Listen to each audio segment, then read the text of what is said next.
दोस्तों, एक परिस्थिति ऐसी भी होती है जब किसी पति द्वारा पत्नी को बिना किसी कारण के घर से निकाल दिया जाता है या फिर छोड़ दिया जाता है। मेरे एक व्यूअर्स का भी ये सवाल था। और ऐसे केस में अगर महिला कामकाजी नहीं है तो उसके सामने आर्थिक संकट बहुत बड़ा होता है दोस्तों। और इस स्थिति में महिला सर्वप्रथम अपने कानूनी अधिकारों को तलाशती है और उन्हीं कानूनी अधिकारों को आज इस वीडियो में समझने वाले हैं। दोस्तों, जय नमस्कार, मैं एडवोकेट आशीष मिश्रा।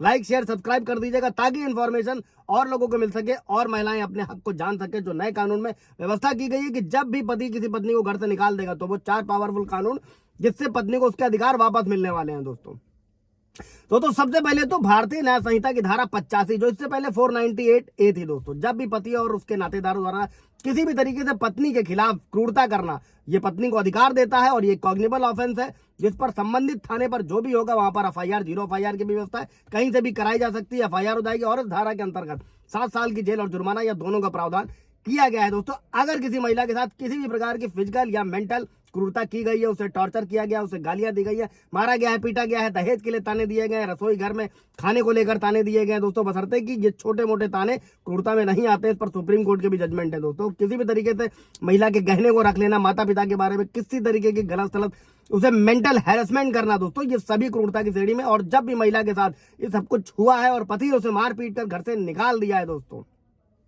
और दोबारा नहीं लेने आता है, ऐसी स्थिति में वो महिला पुलिस थाने जाकर इसकी शिकायत कर सकती है। दोस्तों, और अगर पुलिस शिकायत लिखती है या नहीं भी लिखती है तो भारतीय न्याय संहिता की धारा 173 के अंतर्गत पुलिस एफआईआर इसमें दर्ज करेगी। दोस्तों, और इसके लिए आवश्यक नहीं है कि महिला का पति जिस थाना क्षेत्र में रहता है वहीं से जाकर रिपोर्ट की जाए, बल्कि कोई भी ऐसी पीड़ित महिला अपने पिता के घर जाकर उस थाना के जो भी आसपास होगा वहां थाने में जाकर रिपोर्ट दर्ज करा सकती है। दोस्तों, और अपने जिले के महिला थाने पर भी जाकर रिपोर्ट वो दर्ज करा सकती है। दोस्तों, इसी के साथ में दोस्तों हिंदू विवाह अधिनियम 1955 की धारा 9, ये अगला कानून है, इसको भी समझते हैं। दोस्तों, कोई सवाल जवाब होगा आप लोगों का तो कमेंट में पूछ लीजिएगा, क्लियर कर दिया जाएगा। इसी के साथ में कोई भी महिला जिसको कहीं से भी कोई लीगल हेल्प नहीं मिल पा रही है, एफआईआर नहीं लिखी जा रही है या नहीं लिखा पा रही है, उसके लिए आप अपने डिस्ट्रिक्ट के डीएलएस से यानी कि जिला विधिक सेवा प्राधिकरण ऑफिस में जाकर संपर्क कर सकते हैं। आपको पूरी तरीके से निःशुल्क कानूनी सहायता उपलब्ध कराई जाएगी। दोस्तों, इसी के बाद बढ़ते हैं दोस्तों हिंदू मैरिज एक्ट सेक्शन 9, किसी घर से निकाली गई महिला को यह अधिकार देती है कि वो कोर्ट में अर्जी लगाकर अपने पति के घर वापस जाने का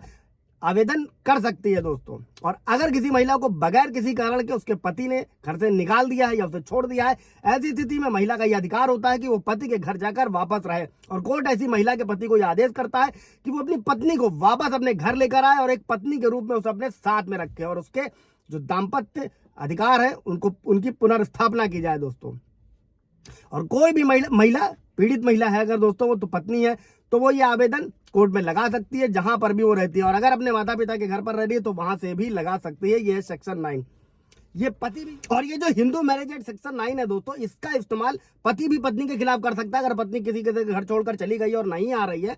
अगर सेक्शन 9 के तहत डालते हैं तो उनको फ्यूचर में मेंटेनेंस में भी हेल्प मिलने वाली है, अगर पत्नी नहीं आती है कोर्ट के आदेश के बाद में भी, और अगर झूठे एफआईआर कराती है तो भी आपके काम आने वाला है। दोस्तों, अभी बढ़ते हैं तीसरा कानून, घरेलू हिंसा अधिनियम। आप सभी को पता होगा ये मील का पत्थर साबित हुआ है महिलाओं की सुरक्षा के लिए। दोस्तों, और इसमें घरेलू हिंसा अधिनियम की धारा 12 के तहत कोई भी ऐसी महिला जिसके पति द्वारा घर से निकाल दिया गया है दोस्तों, वो पुनः घर में प्रवेश पाने की अर्जी लगा सकती है। साथ ही अगर किसी महिला को दिए गए स्त्री धन पर उसके पति ने कब्जा कर लिया तब वो महिला आवेदन में अपने स्त्री धन को वापस पाने की गुहार भी लगा सकती है। और यही नहीं बल्कि धारा के तहत भरण पोषण यानी कि मेंटेनेंस भी हासिल किया जा सकता है। और किसी भी महिला को यह अधिकार है कि अगर वो अपने पति से अलग रह रही है या पति उसे साथ नहीं रख रहा है, बिना किसी कारण के पति ने उसे छोड़ दिया है, तो ऐसी स्थिति में पत्नी भरण पोषण ले सकती है घरेलू हिंसा अधिनियम की धारा 12 के तहत। इसके बाद दोस्तों नया कानून, भारतीय नागरिक सुरक्षा संहिता की धारा 144, बगैर किसी कारण घर से निकाली गई महिला के पास में यह चौथा सबसे इंपॉर्टेंट महत्वपूर्ण अधिकार दोस्तों, जिसमें ऐसी महिला अगर पति से अलग रह रही है, पति ने उसे अलग कर दिया है, तो कोर्ट में आवेदन देकर,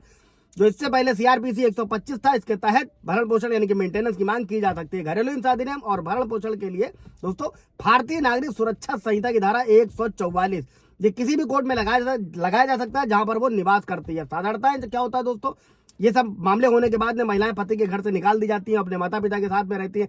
इसीलिए कहा जा सकता है कि ऐसी महिलाएं जहां भी रह रही हैं, जो भी निवास स्थान है, वहां पर कोर्ट में मेंटेनेंस के लिए आवेदन लगाया जा सकता है दोस्तों। और ये जो तो भारतीय नागरिक सुरक्षा संहिता के 144 के तहत कोई भी महिला मेंटेनेंस प्राप्त कर सकती है। अमूमन फैमिली कोर्ट द्वारा 3000 से लेकर 5000 तक कई जगह अंतरिम मेंटेनेंस बांध दिया जाता है दोस्तों। लेकिन जहां पर झूठी एफआईआर है या किसी भी तरीके से पत्नी अडल्ट्री में रह रही है, वहां पर भी फैमिली कोर्ट द्वारा बांधा जाता है दोस्तों, बशर्ते कि वो ठीक नहीं होता। अगर ऐसी कोई स्थिति पतियों के साथ में है तो उसके लिए आप हाई कोर्ट का रुख कर सकते हैं दोस्तों।